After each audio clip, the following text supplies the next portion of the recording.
MDB stock analysis. This is for pretty much 6th of June, end of week, and then next week update. As the only persona in this space with 41,000 videos made over 5 years like this.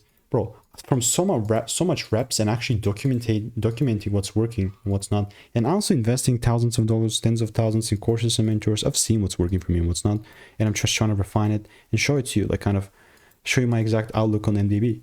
Specifically this, yes, I've had my previous, I don't know where, yeah, here they are, here are my drawings. I mean, I would like to say it's bullish, mate, so good, bull, bye. I'm trying to be kind of not nice here, and for me, it's just still a waiting gem. Look, because it's a supply zone, most of the times the price pumps up and gives me like a double break so I can take it further down. But that taking down part, it's only gonna freaking work if the rules are met. And if not, it's all good. You know, I'm not gonna be selling just randomly. First, I'm waiting for more candles to appear. And if you do want to learn how I'm making 5-10K per month trading, click the first link in the description and get my free emails.